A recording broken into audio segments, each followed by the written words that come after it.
खुदा की कसम, मैं आपको एक प्रोफेशनल स्टेटमेंट देने लगा हूं। आई स्वेयर, मैं आपको प्रोफेशनल स्टेटमेंट दे रहा हूं, और ये मैं हर जगह जहां पर भी ये होगी मैं इसके ऊपर कायम रहूंगा। और मैंने इसी बात के ऊपर सुप्रीम कोर्ट में केस किया है कि आप मुझे सिर्फ 3 से 6 महीने दे दीजिए, आपको पॉलिसीज बना के दूंगा। अगर 6 महीने के अंदर, 6 महीने से पहले रुपया स्ट्रांग नहीं हुआ, मैं अपने आधे असासे पाकिस्तान के गरीबों को दे दूंगा जुर्माने के तौर पे।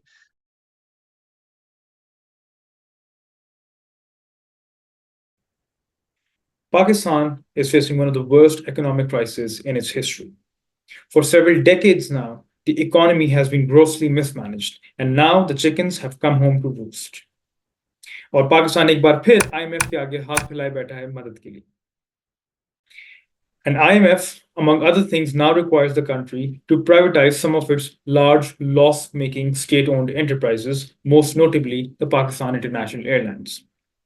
Important thing to note is that Pakistan has flirted with the idea of privatization several times in its history, but those privatization policies have not always yielded the results that would help Pakistan's economy. तो सवाल ये उठता है कि क्या इस बार ये privatisation policy Pakistan की इकोनॉमी को कोई बेहतर पोजीशन में लेके जाएगी, और will it be more of the same? Assalamu alaikum everyone, welcome to the inflection point.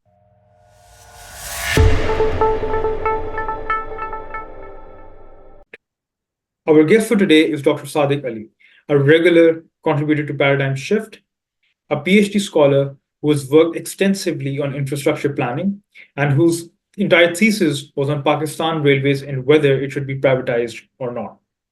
Please welcome Dr. Sadiq Ali. Assalamu alaikum, sir. Thank you very much for once again sparing time with us. Sir, हम जब privatisation की बात करते हैं तो time and time again हमने देखा कि पाकिस्तान की गवर्नमेंट और मुख्तलिफ प्रेशर में आके वो कहते हैं कि हम प्राइवेटाइजेशन की तरफ जाएंगे, that it will help the economy. तो मेरा पहला सवाल it's basically twofold. Number one, what are they actually trying to achieve through privatization? And secondly, what is the criteria based on which a state-owned enterprise is selected for privatization? पहले तो बहुत शुक्रिया आपका कि आपने मुझे invite किया दोबारा। और अच्छा, ये मेरा सब्जेक्ट भी है। यानी मैंने जब 2003 में मास्टर्स किया था, तो मैंने पाकिस्तान रेलवेज पे इंफ्रास्ट्रक्चर प्लानिंग में जब मैंने मास्टर्स किया यूनिवर्सिटी ऑफ स्टुटगार्ट से, तो मेरा जो मास्टर्स थीसिस का टाइटल था वो पाकिस्तान रेलवे पे था, और वो था advantages and disadvantages of privatising Pakistan railways and lessons from international experience. 80 मुल्कों की 90 रेलवे कंपनीज जो प्राइवेट भी थी और पब्लिक ओन भी थी, उनका मैंने एनालिसिस किया था वर्ल्ड बैंक डेटाबेस से। और उस वक्त जब मैंने इसको एनालाइज किया और थीसिस लिखा, तो उसके अंदर फिर दोनों का मवाजना किया कि क्या प्राइवेटाइजेशन बेहतर है या नहीं। आप देखिए कि 1980 में बरतानिया ने प्राइवेटाइजेशन की, लेकिन फिर वो वापस आ गए दूसरे उस पे, क्योंकि नेशनल एसेट्स को आप नहीं बेचते। ये उसूल याद रखिए, आप अपना घर नहीं बेचते कभी। दूसरे ये है कि अगर आपने कर्ज उतारना है तो घर का जो सामान बेच रहे हैं, तो उस सामान की जगह दूसरा आप क्या काम करेंगे। तो हर एक उसूल याद रखिए कि प्राइवेटाइजेशन जो है बुनियादी तौर पे एक सियासतदानों का फ्रॉड है, ताकि वो अपने जाती असासे और किकबैक्स बनाएं और पाकिस्तान से वो ले लें जो पाकिस्तान का है या मेरा और आपका है। ये उसूल याद रखिए। प्राइवेटाइजेशन में प्रॉब्लम्स क्या होती हैं, ये बड़ा एक शुगर कोटेड किस्म की बात की जाती है कि जी बहुत ज्यादा जो है ना, ये खजाने पे बोझ है। सवाल ये पैदा होता है कि खजाने पे बोझ क्यों पड़ता है। खजाने पे बोझ तब पड़ता है जब सियासतदान सियासी भर्तियां करते हैं। यानी PIA, पाकिस्तान की great people to fly with, एक जमाने में हुआ करता था। वो ग्रेट पीपल टू फ्लाई जो थे वो हमारे सियासतदानों ने नहीं पैदा की थी, वो हमारे उन इदारों ने पैदा की थी कि जो मेरिट बेस्ड काम किया करते थे। उन्होंने एमिरेट्स को, आज तक EK क्यों है, EK जो है वो कराची के उससे है, एमिरेट्स कराची। तो EK सारी फ्लाइट थे, क्योंकि पहली फ्लाइट इनकी जो थी वो कराची पाकिस्तान ने तो बनाया था, पाकिस्तान PIA ने एमिरेट्स को खड़ा किया था। जी बिल्कुल। तो ये कैसे मुमकिन है कि जिस एयरलाइन ने दूसरों को सिखाया हो वो खुद इतनी नालायक हो जाए। ये सारा जो बदमाशी शुरू हुई थी ना, ये भुट्टो के प्राइवेटाइजेशन, जब भुट्टो ने नेशनलाइज किया जी। सारे इदारों को, उस वक्त जब मैंने एनालाइज करके और मैंने सुप्रीम कोर्ट में भी केस किया हुआ है, वो इसी बुनियाद पे केस किया है कि जब से पार्लिमानी निजाम आया है हमारा रुपया गिरता ही चला जा रहा है। जी। और डॉलर जो था 2 जनवरी 1972 को 3.5 पौने 4 रुपए का था। जब भुट्टो ने गैर आईनी हुक्म के तहत इंडस्ट्री नेशनलाइज की, तो हम्म। एक रात में 9 रुपए से ऊपर चला गया डॉलर। जी। ये कोई बातें नहीं बताता, सिर्फ ये कहानियां बताते हैं हमें कि जी ऐसे हो गया वैसे हो गया, भुट्टो बड़ा जमहूरियत का दिलदादा था और बहुत उसने सॉरी, मैं जमहूरियत यहाँ सपोर्ट पे की। थोड़ा सा मैं यहाँ पे इंटरजेक्ट करूंगा। जो इसमें कोई शक नहीं कि आपने बिल्कुल चीज पॉइंट आउट की कि यहाँ पे जो पॉलिटिकल मेडलिंग होती है एंटरप्राइजेस के अंदर, जिसकी वजह से एक प्रॉफिट मेकिंग स्टेट और एंटरप्राइज जो है वो भी लॉस मेकिंग में कन्वर्ट हो जाती है, जिसमें हमने पीआईए की एग्जांपल दी और भी दीगर एग्जांपल्स हमारे सामने हैं। तो इसमें अभी जो ये जिस एक वेव चली हुई है प्राइवेटाइजेशन की कि हमने पीआईए को करना है, दो चार और एंटरप्राइजेस हैं जिनको वो प्राइवेटाइजेशन की तरफ लेके जा रहे हैं।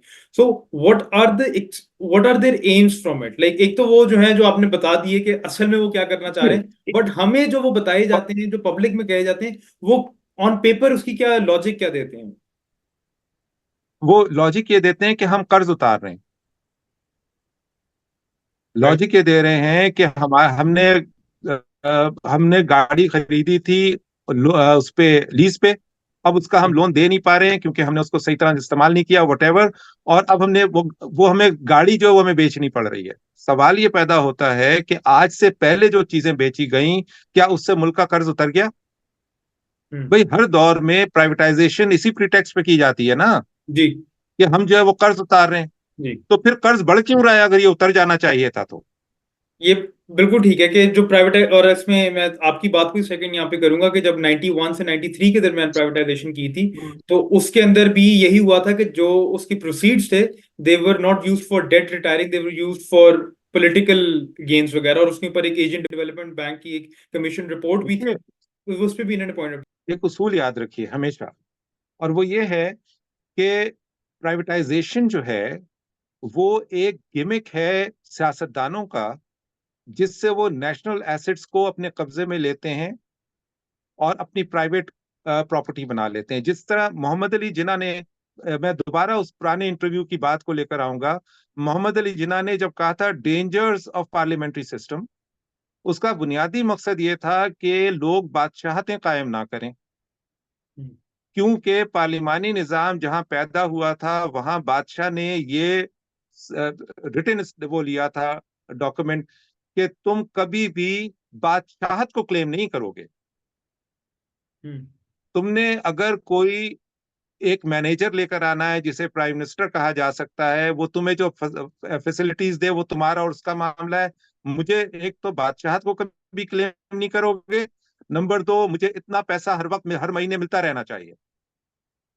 ठीक है, तो यही तो सियासतदान कर रहे हैं। हमारे सियासतदान क्या कर रहे हैं? They are minting money.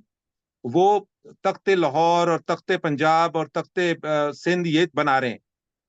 मुझे ये बता दीजिए, सिर्फ इतनी सी बात बताइए कि एक मुल्क जो मकरूज है, उसको 3 अरब रुपए का हेलीकॉप्टर एक प्राइम मिनिस्टर को क्यों, एक चीफ मिनिस्टर को क्यों चाहिए? पुरानी इमारतें तोड़ के नई इमारतें क्यों बनानी है? ये आपने इनकी जातियात, ये इनकी बादशाहत है क्या? बिल्कुल क्या आपकी चाहते हैं? आपकी बात बिल्कुल खुदा ठीक की है। कसम, मैं आपको एक प्रोफेशनल स्टेटमेंट देने लगा हूं। आई स्वेयर मैं आपको प्रोफेशनल स्टेटमेंट दे रहा हूं, और ये मैं हर जगह जहां पर भी होगी मैं इसके ऊपर कायम रहूंगा। और मैंने इसी बात के ऊपर सुप्रीम कोर्ट में केस किया है कि आप मुझे सिर्फ 3 से 6 महीने दे दीजिए, आपको पॉलिसीज बना के दूंगा। अगर 6 महीने के अंदर, 6 महीने से पहले रुपया स्ट्रांग नहीं हुआ, मैं अपने आधे असासे पाकिस्तान के गरीबों को दे दूंगा जुर्माने के तौर पे। मुझे सियासतदान वो चाहिए जो ये क्लेम कर सकें। भाई प्रोफेशनलिज्म होता क्या है? प्रोफेशनलिज्म होता है कि आप परफॉर्मेंस देंगे विद गारंटी। अदरवाइज आप उसका, किसी एक सियासतदान ने आज तक, मुझे कोई एक सियासतदान बता दें जो कभी गरीब हुआ हो। हम्म। हमारी गुर्बत दूर करने के लिए आते हैं ना, जी। हम गरीब हो जाते हैं मजीद, ये अमीर हो जाते हैं। कोई लॉजिक तो हो किसी चीज के पीछे। बिल्कुल। देखिए, सारा गेम क्या है, मैं तो चंद क्योंकि फिगर्स के साथ खेलता हूं, मुझे ये बताइए कि पार्लियामेंट ने आज तक जो भी कवानीन बनाए, क्या उससे रुपया मजबूत हुआ या कमजोर हुआ? सर डिवैल्यूएशन तो हुई है रुपये की, इसमें कोई शक नहीं, और वो तो बात बिल्कुल सही है कि इकोनॉमिक मिसमैनेजमेंट हुई है, लेकिन जो करंट सिचुएशन है जहां पे हमारे पास वो पॉलिटिकल लीडरशिप नहीं है जो मुल्क के मफाद के बारे में सोचे, एज पर योर कमेंट्री, तो इस सिचुएशन के अंदर अब जहां पे हम खड़े हैं आज, जो पीआईए जैसा एक इदारा जो है, जो नो डाउट एक नेशनल फ्लैग बेरर है, एक एक it's also pride of our country, और used to be pride, June 2023 के मुताबिक उसके losses were somewhere in the order of 700 billion rupees. तो अब आज के दौर में with in the current frame of mindset, वो doesn't it not make sense कि अगर तो प्राइवेटाइजेशन सही तरीके से की जाए तो वुडंट इट बी बेटर कि उसको प्राइवेटाइज कर दें? देखिए फहद, एक बात को समझ लीजिए, हर चीज के कुछ उसूल होते हैं, ठीक है? उसूल सबसे पहला ये होना चाहिए किसी भी कानून साजी का कि उससे मुल्क के अंदर फायदा हो लोगों को। जिस मुल्क में ये कानून बनाया जाए कि अगर मैंने 1 अरब रुपए की चोरी कर ली है तो मैं 10-15% वापस कर दूं तो बाकी 80% जायज हो जाएगी, उस मुल्क के अंदर किस तरह से कोई चीज ठीक हो सकती है, ये बता दीजिए मुझे। सबसे बड़ा अलमिया क्या है? सबसे बड़ा अलमिया यह है कि जो जहां बैठा है उसे वो काम करने की सलाहियत नहीं है, और वो गलत गलत फैसले कर रहा है, और इन गलत फैसलों की वजह से मुल्क को मुसलसल नुकसान हो रहा है। मुझे एक छोटी सी बात बताइए, जो मैं आमतौर पे एक सवाल पूछता हूं, आपकी अगर पॉलिसी, देखिए आपने कहा मिसमैनेज, ये मिसमैनेजमेंट नहीं है, ये करप्शन है, ये पिल्फरेज है, ये एम्बेजलमेंट है। देखिए, मैं बेकार आपको तनकीद बराए तनकीद नहीं कर रहा, नहीं, बिल्कुल ठीक मैं है। आपको एक प्रोफेशनलिज्म की बात कर रहा हूं। लास्ट टाइम भी मैंने आपको आपसे ये अर्ज किया था कि जब नक्शा बन जाता है तो नक्शा बनने के बाद ठेकेदार जो है उसकी जिम्मेदारी है कि नक्शे के मुताबिक बनाए घर को, और इंजीनियर का काम है कि वो ठेकेदार को पॉइंट आउट करता रहे कहाँ पे तुमने गलत किया है नक्शे के खिलाफ। राइट। और अगर वो गलत करता है तो ठेकेदार को पैसे देने पड़ते हैं गलत काम को सही करने के लिए। राइट। यहाँ तो सियासतदान ठेकेदार है, वो तो करता ही गलत चला जा रहा है और कोई उससे पैसे भी नहीं मांग रहा। मैं आपसे बिल्कुल एग्री करता हूं कि यहाँ पे जो पॉलिटिकल लीडरशिप से जो डिसीजन लिए गए हैं, that they have not been in the public interest, I agree with that. लेकिन अगर हम from a realistic point of view अगर हम ये सोचें कि देयर आर सर्टेन एग्जांपल्स जहां पे प्राइवेटाइजेशन के बाद कुछ एंटरप्राइजेस ने बेहतर फंक्शन भी किया, मैं खाली पाकिस्तान की बात नहीं कर रहा, हम बाहर भी देख सकते हैं, बट चले पाकिस्तान की अगर मैं एक एग्जांपल लूं, अगर if correct me if I am wrong, but banking sector की अगर हम एक बात करते हैं, दैट इज वन एग्जांपल जहां पे प्राइवेटाइजेशन के बाद जो previously loss making sectors that have actually turned into profit making entities which have actually given more to the national exchequer rather than कि वो एक ड्रेनेज बनते रहे हमारी नेशनल किटी नो के। No no no, it's absolutely other way round. मैं आपको ओके। बताता हूँ क्या है। जी। बेसिकली आपके पास बैंक था, सियासतदानों ने आके उन बैंकों के अंदर, उन बैंकों में पॉलिटिकल भर्तियां की। हर ठीक है। एक बिजनेस जो, कोई भी बिजनेस जो होता है, उसका जब कोई शख्स किसी बिजनेस को शुरू करता है तो याद रखिए हमेशा प्रॉफिट लॉस स्टेटमेंट को देख के काम किया जाता है। बिल्कुल ठीक है। जो बिजनेस मुनाफा नहीं देता उसे शुरू ही नहीं किया जाता। इसीलिए हम प्रोजेक्ट मैनेजमेंट में जब जाते हैं, किसी प्रोजेक्ट को बनाते हैं, इंफ्रास्ट्रक्चर प्लानिंग में भी, तो हम देखते हैं कॉस्ट बेनिफिट एनालिसिस, जिसका मैंने आपसे पिछली दफा भी जिक्र जी। किया था। जी। अगर कोई प्रोजेक्ट जो है वो कॉस्ट बेनिफिट एनालिसिस को क्वालिफाई नहीं करता तो उस प्रोजेक्ट को बनना ही नहीं चाहिए इन द फर्स्ट बिल्कुल प्लेस। सही है। पाकिस्तान में एक कहानी चलाई जा रही है कि state has got no business with business. आप समझ रहे हैं? जी। State has got no business with business, ठीक है? अब मैं यहाँ पे एक सवाल, मैं इसकी काउंटर स्टेटमेंट दे रहा हूं, और यही हमारी हमारी जुस्तजू होनी चाहिए, क्योंकि बुनियाद यही है। State has got business with every business. Now why should state have business with every business? Number one, जब आपने किसी मुल्क को उसकी सही माशी तरक्की की तरफ गामजन करना होता है, तो आप सबसे पहले ये देखते हैं कि मुल्क के अंदर जो जो गुर्बत की लाइन है वो क्या है, कितने लोग जो हैं वो जिनके पास खाने बिलो को नहीं पॉवर्टी है, लाइन। रहने को नहीं या। है, पढ़ने को नहीं है, ठीक है, पॉवर्टी लाइन से जो लोग नीचे होते हैं। रियासत का काम, ये जब कहते हैं ना रियासत हो माँ जैसी, हम्म। तो इसका मतलब ये है कि रियासत जो है वो जिसके पास खाने को नहीं है, पहनने को नहीं है, पढ़ने को नहीं है, रहने को नहीं है, उसको तमाम ये चीजें देगी। हम्म। हम्म। तो जब वो देगी उसको, तो उसे अगर सफर करना है तो एक ऐसी नॉन प्रॉफिट सिस्टम होना चाहिए ट्रांसपोर्ट का, कि जिसके अंदर लीस्ट कॉस्ट के ऊपर आप उसको सफर की सहूलत दे सकें, बिल्कुल ठीक है। लीस्ट कॉस्ट पे आप उसे तालीम की सहूलत दे सकें, लीस्ट कॉस्ट पे आप उसके घर के रहने की सहूलत दे सकें, लीस्ट कॉस्ट पे आप वेलफेयर उसे प्रोग्राम होने चाहिए। मेडिकल की सहूलत, जी। तमाम चीजें आपने देनी है। अब जब किसी शख्स को अपने पैसे, अपना बिजनेस, यानी फर्ज कीजिए कि जैसे मैंने जिक्र किया था, नेशनल रोड ट्रांसपोर्ट कॉरपोरेशन एक होता था, जी। उसकी बसें टाइम से चलती थी, सीट बाय सीट लोग जाते थे, कोई खड़े होकर सफर नहीं करता था, वो चीज प्रॉफिट में थी। हम्म। उसके बाद उसमें सियासी भर्तियां की गई, सियासी भर्तियों के बाद जिन लोगों को उसमें डाला गया वो बदमाश थे, वो जब चाहते थे लेबर यूनियन के नाम के ऊपर बदमाशी करते थे और नुकसान पहुंचाते थे। मैं अपना आपको वाकया बता रहा हूं कि जब मैं बहुत नेशनलिस्ट आदमी हूं, मैं हमेशा पीआईए से सफर करता था। मैंने जब जर्मनी आना था अपने मास्टर्स के लिए, तो मुझे सीट नहीं मिल रही थी, और यकीन कीजिए बड़ी मुश्किल से दोस्तों से कहलवा कहलवा के, जिनको हम जानते थे, मैंने जर्मनी की स्टुटगार्ट की फ्रैंकफर्ट की वो ली टिकट। जब मैं जहाज में बैठा, तो आप सोच सकते हैं कितने लोग थे उसमें, सिर्फ 3 आदमी थे सफर करने वाले एक पीआईए के जहाज में। तो फिर सीटें क्यों नहीं मिल रही थी? इसका मतलब कि इन्होंने जानबूझ के उनको ब्लॉक किया हुआ था ताकि पाकिस्तान को नुकसान पहुंचाया जा सके। This is the story of PIA. मैं इसका ब्लेम किसे करता हूं? जब एक आदमी पीआईए का चेयरमैन बनता है, पीआईए डूब जाती है और उसकी अपनी जाती एयरलाइन खड़ी हो जाती है, कोई पूछने वाला नहीं है। सर कब आपकी तक ये चलेगा? मैं आपकी इस बात से बिल्कुल एग्री करता हूं कि एक डिलिबरेट तरीके से सिस्टम को, इंस्टीट्यूशंस को, एंटरप्राइजेस को खराब किया गया। मैं इस बात से एग्री करता हूं। बट जो चीज हो चुकी है, अब हम आज जिस पॉइंट पे खड़े हैं, we have to move towards a rational way forward. तो हम इसको आगे कैसे ठीक करें? हम इनको करंट वे में जिस तरीके से ये मैं एंटरप्राइज फंक्शन कर रही है वो तो नहीं करने दे सकते। Sir please let me complete my question. तो जो पॉलिटिकल इंटरफेरेंस की जो बात है, पॉलिटिकल इंटरफेरेंस जो स्टेट ओन्ड एंटरप्राइज के अंदर तो हो रही है, तो would it then not make sense कि अगर सही तरीके से, again I am repeating the term, सही तरीके से प्राइवेटाइज किया जाए, let there be a board of governance, let that enterprise have a proper corporate governance model, and then let it function. अगर एक कटहरे में हम फंस गए तो इससे निकलने के लिए हमें ये करना नहीं पड़ेगा to cut down on our losses?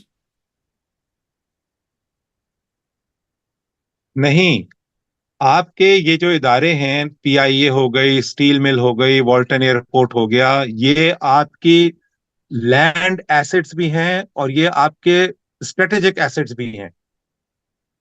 You never cell of strategic assets.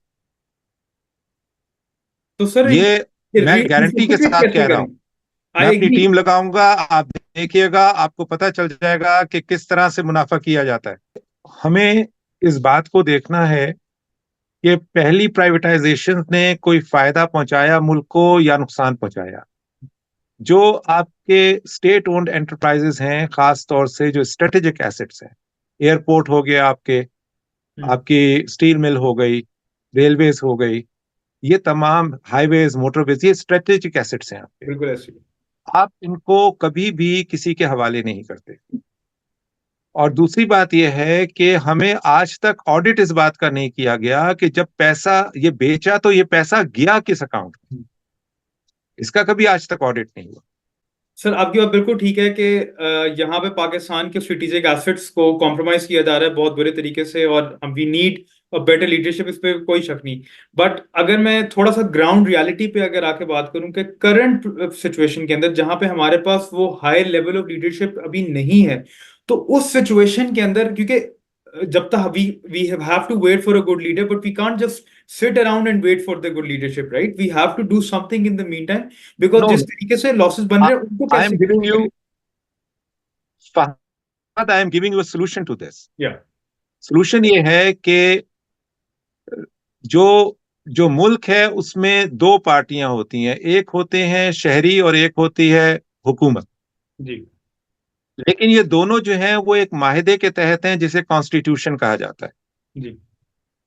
उस कॉन्स्टिट्यूशन में ये कहीं नहीं लिखा कि ये बगैर इजाजत के एसेट्स को बेच देंगे, ये कहीं नहीं लिखा।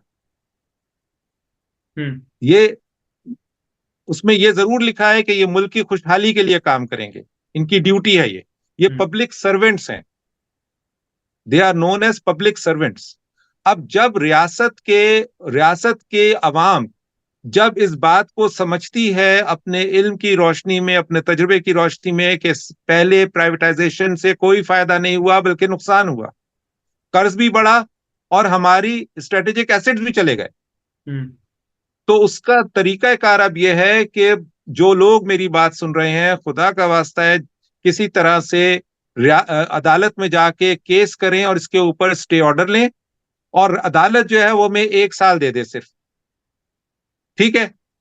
1 साल के अंदर हम इनको प्राइवेट सारे इदारों को जो है वो कर देंगे, मुनाफा बख्श करने की पूरी कोशिश करेंगे।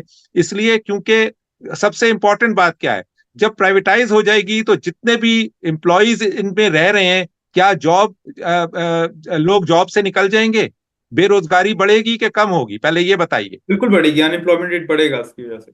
अगर अनएम्प्लॉयमेंट बढ़ जाएगी, अब प्रॉब्लम्स कहाँ होते हैं, जब मैंने इसका एनालिसिस किया था advantages and disadvantages of privatising Pakistan railways, तो उसमें ये था कि जो प्राइवेट ओनर है वो पहले तो निकालेगा सारे लोगों को, हम्म। नंबर दो वो आपसे एक और काम करेगा। यानी प्राइवेटाइजेशन में इन्होंने एक कहानी ये चलाई कि जी आपकी जो एसेट्स हैं, या फर्ज कीजिए पीआईए रेलवे जो है ये 10% नुकसान कर रही है सालाना, या 20% नुकसान कर रही है। जब वो इसको प्राइवेटाइज कर देते हैं तो उसके अंदर क्लॉज में लिखते हैं कि आप इतना हमें रिपेट देंगे, यानी वो रिपेट जो है वो लॉस से ज्यादा होता है। मैं छोटी सी मिसाल देता हूं, अगर हम पाकिस्तान रेलवे चला रहे हैं और 5% जो है हमें लॉस हो रहा है, हम्म। यानी इट्स नॉट ब्रेक इवन, वो 5% या 10% लॉस कर रही है, जो हम्म। आदमी प्राइवेटाइज करके ले लेता है वो कहता है मुझे 15% रिबेट दो, तो एक्स चेकर को तो मजीद नुकसान हो गया ना। तो नंबर दो, वो अनएम्प्लॉयमेंट क्रिएट कर देता है। पहले उसमें 50 आदमी काम कर रहे थे, वो कहता है 25 से काम चलाऊंगा, 12 घंटे काम करवाता है और मिनिमम सैलरी देता है।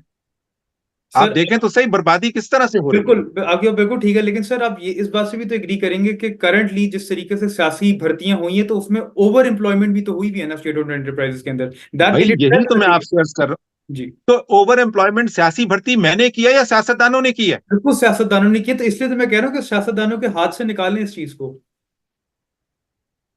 हाँ, तो ये सियासतदानों का कभी काम नहीं था। ये भुट्टो ने आके ये नुकसान किया कि एस्टेब्लिशमेंट कोड, एक इस्टा कोड कहलाता है, एस्टेब्लिशमेंट कोड। उस एस्टेब्लिशमेंट कोड में ये था कि जो सरकारी अफसर हैं या सरकारी मुलाजमीन हैं, एस्टेब्लिशमेंट है, वो कभी भी गलत अहकामात को नहीं मानेगी। इसी तरह से एस्टेब्लिशमेंट कोड, क्योंकि एस्टेब्लिशमेंट जो है उसके लोगों को ट्रेन किया जाता है, यही सेक्रेटरीज बनते हैं, इन्होंने मशवरे देने होते हैं सियासतदानों को। तो ये मुमकिन नहीं है कि एक सियासतदान हुक्म दे और आप गुलाम बन के उस हुक्म को मान लें।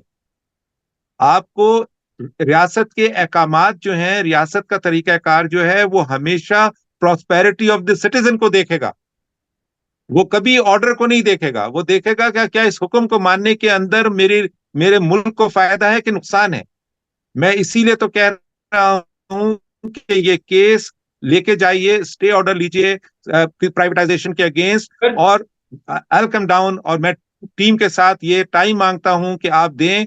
ये रियासत का काम है, ये अदलिया का काम है कि किसी भी गलत काम को रोके, सर यहाँ पे तो जराइम को अदली रोकना सर यहाँ पे तो अदलिया अदलिया का काम है। कॉम्प्रोमाइज हुई हुई है सर, यहाँ पे तो विद ड्यू रिस्पेक्ट टू तो द इसका जुडिशरी, मतलब बट ये यहाँ है पे कि तो फिर अदलिया हमें भी नहीं है इस मसले में। फिर इसका मतलब ये है, आप सही फरमा रहे हैं कि अगर अदलिया कंप्रोमाइज्ड है तो फिर अब पाकिस्तान को एक और जंग आजादी लड़नी पड़ेगी इस अदलिया के और इन सियासतदानों के खिलाफ।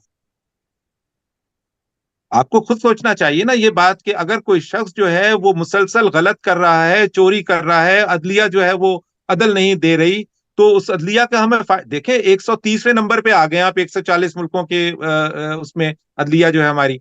जुडिशियल हम इनको इतने ज्यादा पैसे क्यों दे रहे हैं, हम इनको क्यों दे रहे हैं इतने ज्यादा पैसे? और ये they are suppose to be servants, public servants, judicial public servants.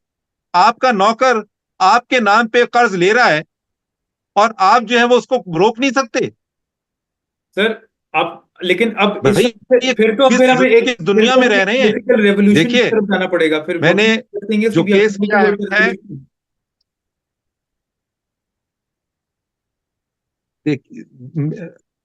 देखिए, हमें हमें अदालत में जाना चाहिए।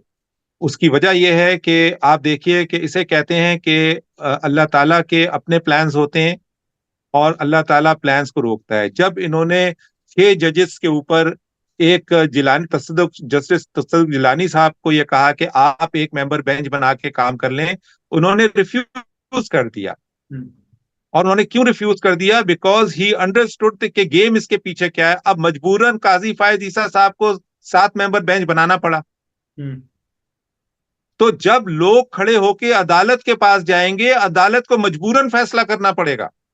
देखिए, शरफ आका और पढ़े लिखे और सही जो जो जिसे कहते हैं ना खानदानी कौम कहना चाहिए, उसका काम यह होता है कि वो स्ट्रीट्स के अंदर फाइट नहीं करती है। जब स्ट्रीट फाइटिंग का वक्त आएगा तो वो भी देखा जाएगा। मैं नहीं चाहता कि जैसे फ्रांस में इनकलाब आया और जिस तरह बाकी जगहों पे इनकलाब आए, तो फिर वो बहुत खूनरेज होते हैं।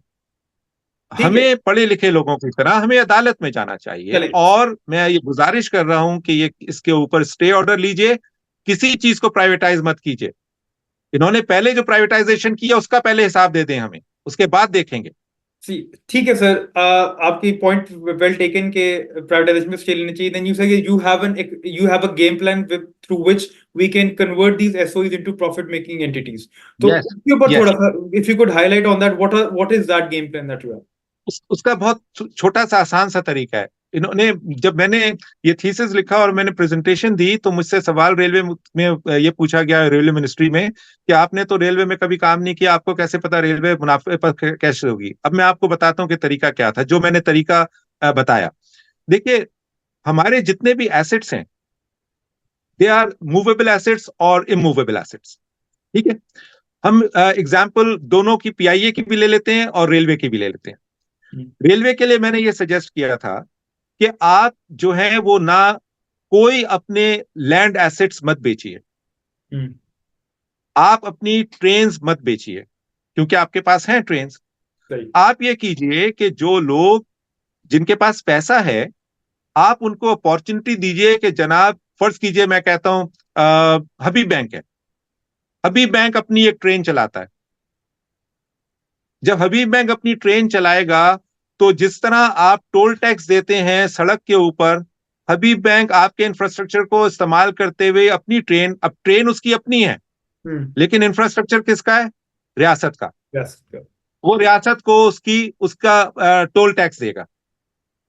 ठीक है, अब इससे फायदा क्या होगा? इससे फायदा ये होगा कि जब हबीब वालों की ट्रेन आएगी तो दाऊद वाले भी अपनी ट्रेन ले आएंगे। जब दाऊद वालों की ट्रेन आएगी तो कोई और पार्टी ट्रेन ले आएगी जिसके पास पैसा है। तो अब बगैर कर्ज लिए आपने 3 ट्रेनें चला दी और उन 3 ट्रेनों में क्या एम्प्लॉयमेंट होगी? जॉब्स, जाहिर है ट्रेन लोगों ने चलानी है, तो उससे जॉब, अनएम्प्लॉयमेंट कम होगी और रियासत को उससे पैसे आएंगे। अब आ जाते हैं उसकी तरफ, पीआईए की तरफ। जब पीआईए के पास जहाज नहीं है, कोई मसला नहीं है, आप पीआईए की जो ग्राउंड सर्विसेज हैं वो आप एसेट्स अपने पास रखिए और आप एयरलाइंस को, जो जिनके पास जहाज हैं, उन्हें कहें कि ठीक है आप लाइए और इन्वेस्ट कीजिए, आपने जहाज चलाइए, हम आपको रूट्स देते हैं। लेकिन आपके जो रूट्स होते हैं, अपने रूट्स को कभी कंप्रोमाइज आप नहीं करते, आप अपने रूट्स नहीं बेचेंगे। So basically जो पीआईए के जो एग्जिस्टिंग रूट्स हैं उनको मेंटेन करें, but rather than themselves having your own carriers, you invite the private sector to use their own carriers और उनको उन रूट्स पे चलाएं। Exactly. आप कुछ दिनों के लिए, उसकी वजह क्या है? अगर आपके पास एक जहाज है और उस एक जहाज को चलाने के लिए ब्रेक इवन के ऊपर और प्रॉफिटेबिलिटी पे, लेट सपोज कराची और इस्लामाबाद का टिकट बन जाता है 20,000 रुपए, अब 20,000 रुपए में आप सिर्फ ट्रांसपोर्टेशन दे रहे हैं कि एक बंदे को लीस्ट वैल्यू के ऊपर। अब दूसरी एक एयरलाइन आती है, वो कहती है जी हम आपको इससे अच्छे सीटें जी अच्छी हैं, हमारा जहाज अच्छा है, हम खाना भी देंगे, ये भी देंगे, वो भी देंगे, तो वो उसको 25 या 30,000 में कर देंगे। तो जो लोग अफोर्ड कर सकते हैं, जो लोग लग्जरी से जाना चाहते हैं, वो लग्जरी से जाएंगे। यानी आप देखें ना, एक ही जहाज होता है, उसमें इकोनॉमी भी होती है, उसमें बिजनेस क्लास भी होती है, उसमें जहाज तो वही होता है, सिर्फ फैसिलिटीज में फर्क होता है। इसी चीज को आप दूसरे तरीके से कर लें। अब why is it not possible कि आपने अपने स्ट्रेटेजिक एसेट्स किसी के हवाले नहीं करने? क्योंकि जब आप अपने एयर बेस दे देते हैं या एयरपोर्ट्स दे देते हैं, तो आपको वहां से बेदखल कर दिया जाता है। फिर उसमें वो जो भी करें, अब जासूसी के आले लगाएं या कुछ भी करें, आपके मुल्क के अंदर रह के आपके मुल्क को तबाह करें, आप उन्हें नहीं रोक सकते। तो हमें अपने मुल्क की हिफाजत, देखिए ये फौज की जिम्मेदारी है कि फौज ऐसा कोई काम ना करने दे, कोई स्ट्रेटेजिक एसेट्स ना देने दे। एयरपोर्ट्स, आपकी motorways, highways, nothing has to be given to anyone. तो सर फिर फौज और क्यों कर रही है? जी, why is it happening? Why are they क्योंकि basically फौज को इतना अच्छी तरह बड़े तरीके से बदनाम किया गया है। To conclude this discussion, ये है कि rather than privatizing our assets, we should focus on more public-private partnership where the strategic assets remain within the control of the state, and those assets are then allowed in some public-private partnership to be used by the private sector. I'm not talking about public-private So partnership. basically, strategic assets हाथ में रखे जाएं। जी, public private partnership चलानी है, वो मैं उसका तरीका बताता हूं। वो क्या तरीका है? वो तरीका ये है कि फर्ज कीजिए कि हम ये कहते हैं कि जी हमें बेसिक नेसेसिटीज जो हैं, उन बेसिक नेसेसिटीज के अंदर हम काबिल लोगों को रखेंगे। ओपन मार्केट से बेशक लोग लीजिए जो काबिल हैं, जिन्हें काम आता है। आप वो फैसिलिटीज जो लोगों को प्रोवाइड करनी है, चाहे वो मेडिकल की हो, चाहे वो हाउसिंग की हो, चाहे वो एजुकेशन की हो, आप वो कीजिए।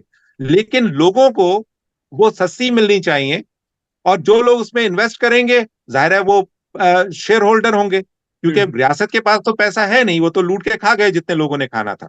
लेकिन अब मजीद इस काम को ना आगे जाने दें, और उसके अंदर जो हेड ऑफ द टीम हो, यानी जिस बिजनेस की भी बात करें, प्राइवेट पार्टनर जो हेड हो, वो इंटरनेशनली रिकग्नाइज्ड आदमी हो, कि जिसने ऐसे प्रोजेक्ट्स को चलाया हो और प्रॉफिटेबिलिटी दी हो, ताकि मेरिट देखिए ना। एग्जैक्टली, मेरिट बेस्ड चीजों को करेंगे तो सब चीजें ठीक हो जाएंगी। हमारे मुल्क में तो सबसे बड़ा अलमिया ये है कि मेरिट को सबसे पहले कत्ल किया गया। ये भुट्टो साहब ने आके क्या किया था? He first thing he did was to assassinate the merit. जिस दिन से वो हुआ है, उसके बाद आप देखें हमारा मुल्क तो तबाह, यानी तमाशा बन गया है दुनिया में हमारा मुल्क। Sir, thank you very much for sparing the time and enlightening us with your point of view. But I'm sure जो हमारी audience है, they will take heed to what you have said. You have raised some very valid points with regards to Pakistan's, not just its economy, but also its strategic assets and how it is a matter of national security and sovereignty for the country. Thank you very much, sir. Thank you so much for your time, and I wish you the best. And for our audiences, please give your feedback in the comment section below. Thank you very much, and Allah Hafiz.